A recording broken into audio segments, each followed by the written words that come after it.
Hello and welcome to this training. Today I'm going to teach you all about how to collaborate with your general education peers or vice versa. If you're a general education teacher, I'm going to give you an insight as to how you can collaborate with your special education peers and the rest of the professionals on the IEP teams. My name is Stephanie. I am the host and founder behind Mrs. D's Corner and the Intentional IEP, and collaboration truly is one of my values as a special educator. I've been in education for 10 plus years. I've taught in multiple different states. I've done everything from K to 12. I've done inclusion, self-contained, resource. I've taught in public and charter schools. So I'm going to share my experience and what has worked best for me. But I also want to let you know I do have a book coming out in January of 2024. So if you're watching this now, you can pre-order using the links below. If you're watching this after January 2024 or in February, it comes out in late January, you can grab this book below using any of the links or find it at any major book retailer. It's really going to walk you through not only how to write the IEP, but really give you more tips and tricks than what I'm going to give you in this mini training on collaborating with the IEP team, including the parents and families that you're working with and servicing. So don't forget to grab this. Again, the link is below in this training. So first things first, whether you are a special education teacher or a general education teacher, you cannot do your job appropriately or correctly without your peer. So if you're a special ed teacher, you can't do your job without the gen ed teacher. Gen ed teachers, you can't do your job without the special education teachers. It works both ways. So we both have to collaborate with one another. And what that looks like teacher to teacher, IEP team to IEP team really is going to vary because IEP teams aren't always the same people. They shouldn't always be the same people, right? So you're going to be working with a lot of different people, and you really want to make sure that the dance that y'all have together, so that's what I'm going to refer to it as, because everyone's dance together, you and I together, how we collaborate is going to be different than how you and your maybe teacher neighbor collaborate together, or your caseload manager and you as the general education teacher collaborate together. It's all going to look different. And you really have to take the time to find out what that best method is for both of you. And that does take time. Now, special education teachers and general education teachers, I know that both of us have so much on our teacher plates already. We are so busy, and you're like, I don't want to add, I cannot possibly add one more thing to my teacher plate. It's already overflowing. I completely understand. Having co-taught, I've been there. I know what it's like. I know all of everything that goes into teaching general education and also teaching special education. So I see you, I hear you, and I'm listening.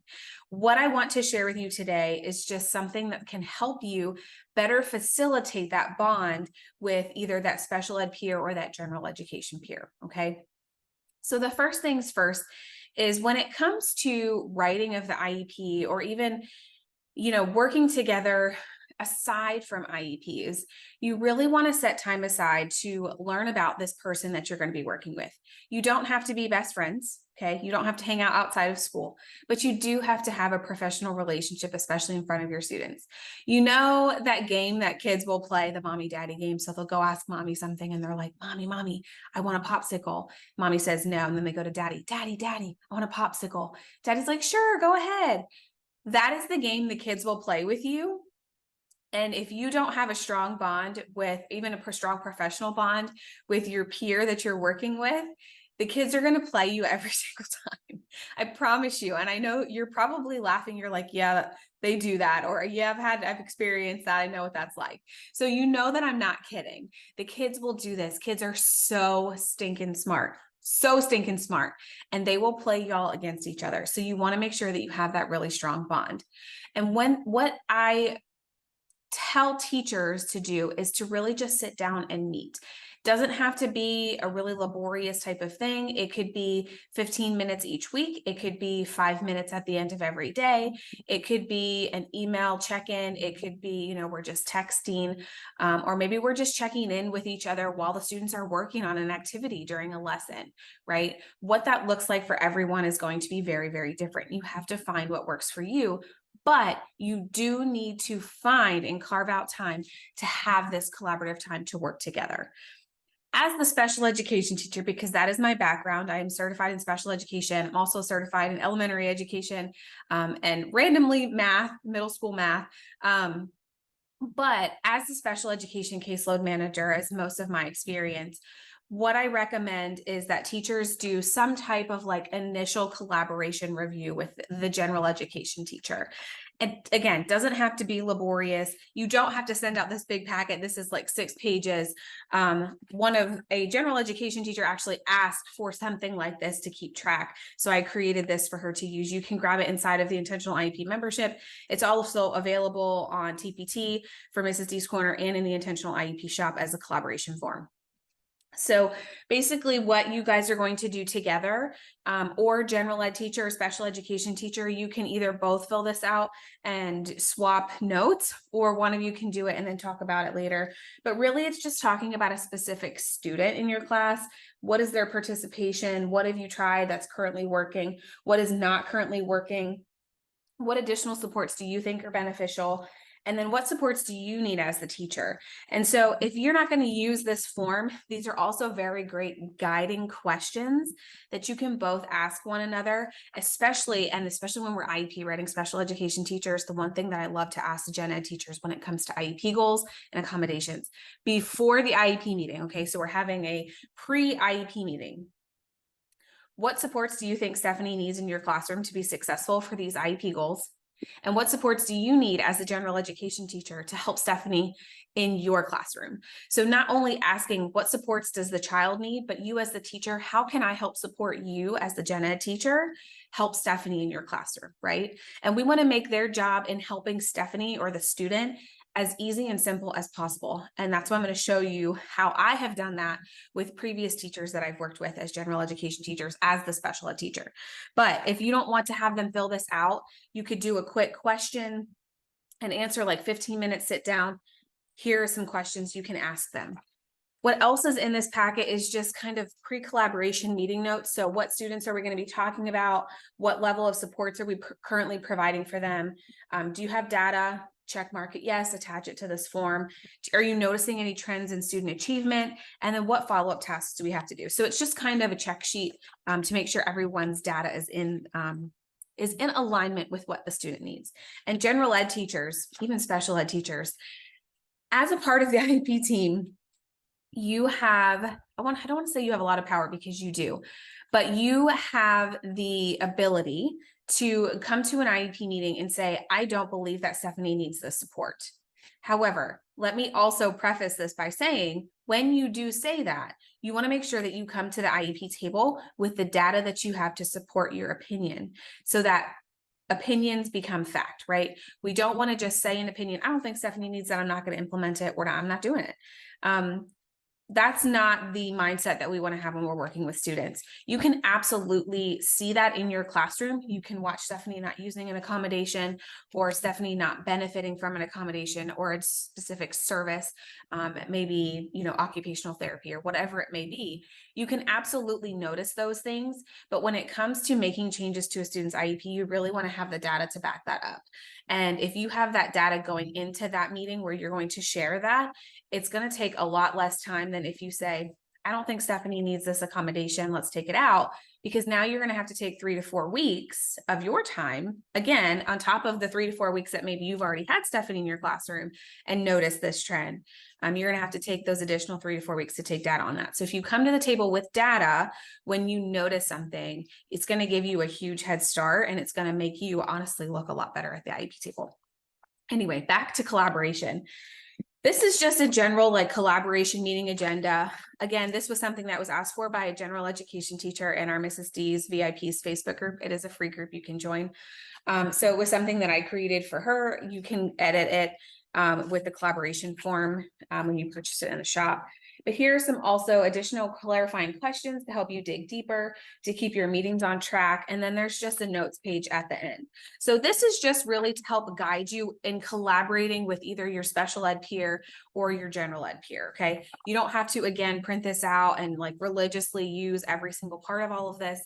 It's just to help guide you and help facilitate you as the special ed teacher, as the gen ed teacher, into building those collaborative relationships with your peers. So this is a really great place to start if you're like, I have no idea where to start. What do I do? Now, when it comes to actually having your peers and other IEP team members help you in collecting data, because that was the true question that I received and why I'm doing this mini training was, how do you get general education teachers to help with data collection? And my initial response was, you make it as simple as possible because they have a lot of things on their plate.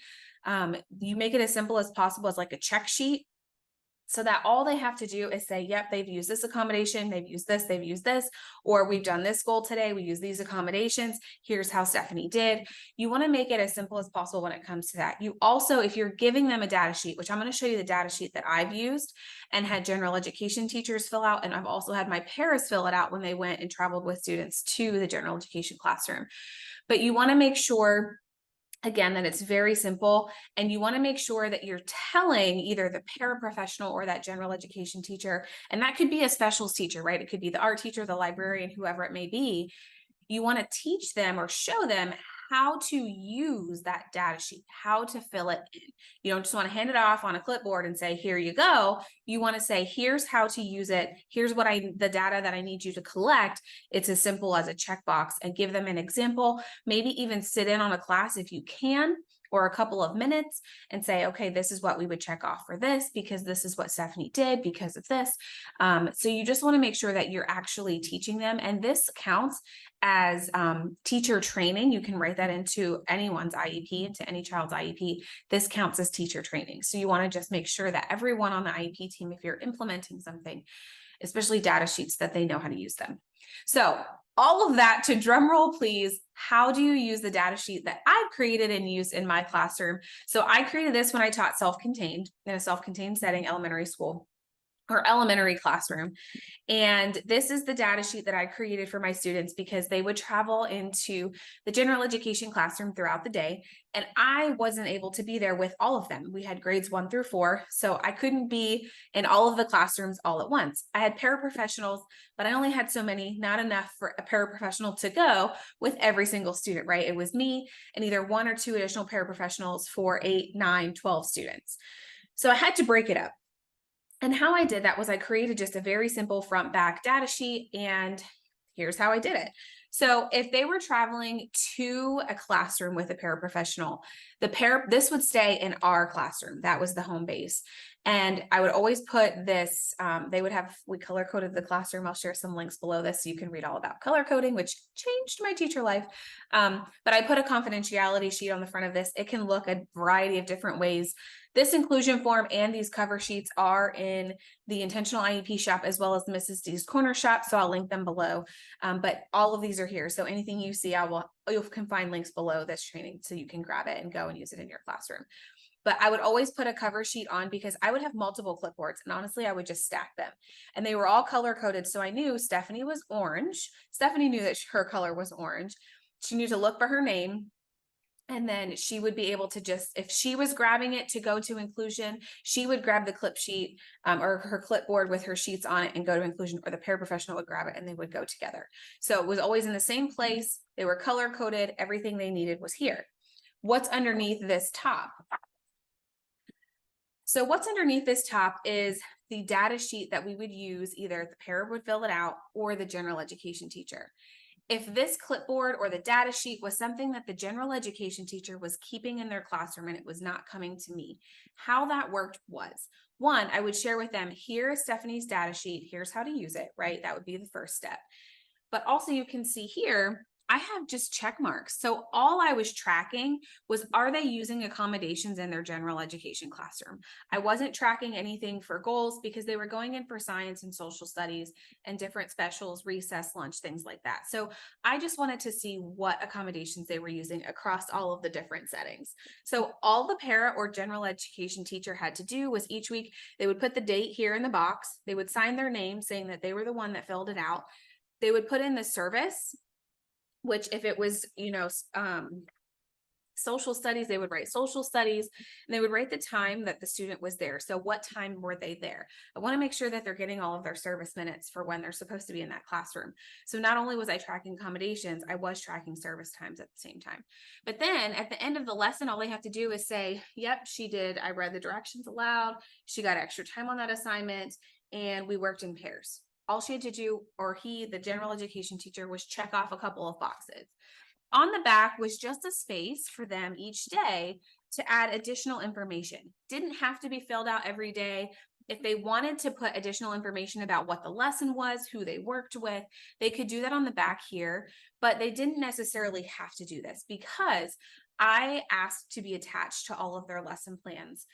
We had a digital lesson plan system. We had to submit our lesson plans. And so I could see what they were doing. And if I needed to, or the administration needed to, or the general education teacher needed to, they could easily pull that teacher's lesson plans to fill in additional notes of what specifically was worked on that day, right?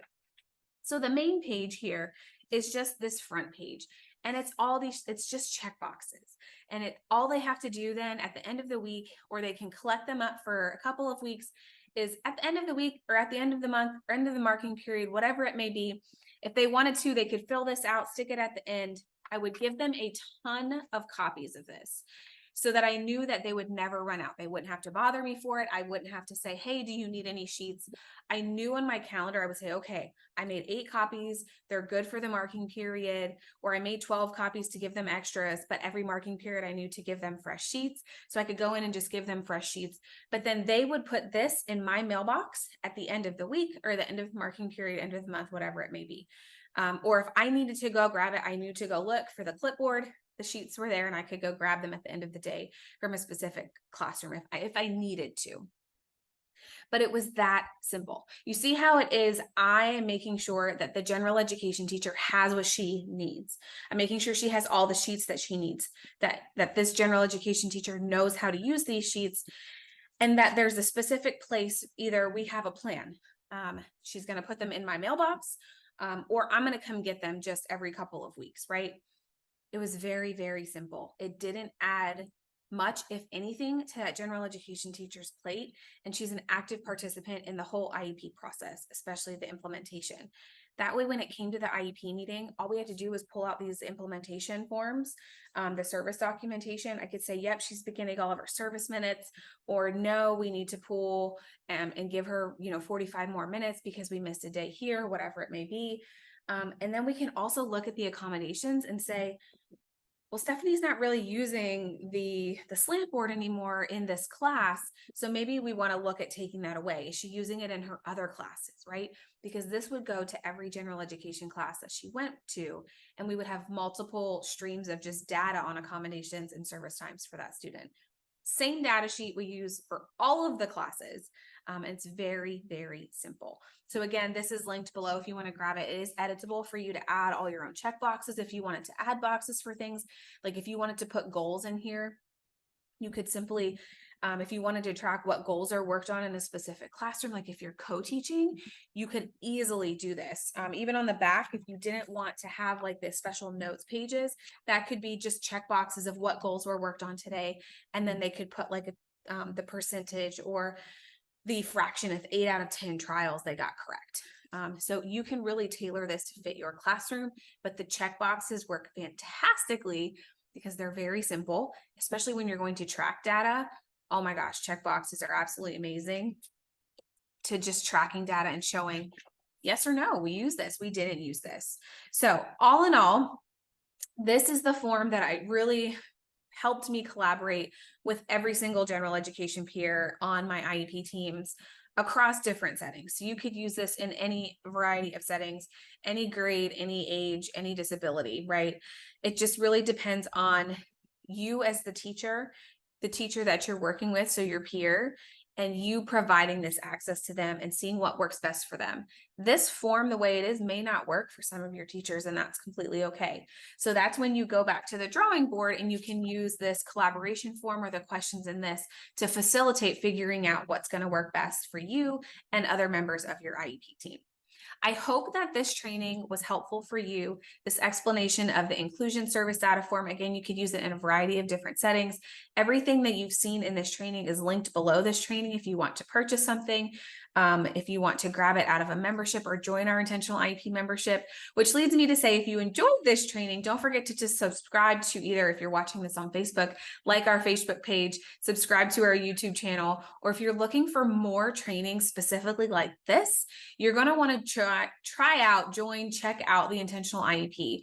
Not only is it an IEP goal bank that you get to search and just find all of the things to help you with IEP goal rating, but we have over 100 different trainings inside of membership at the Intentional IEP on a variety of different topics, not just data collection. We do have a data collection training, and there is our Intentional IEP writing course, which walks you through how to write an IEP.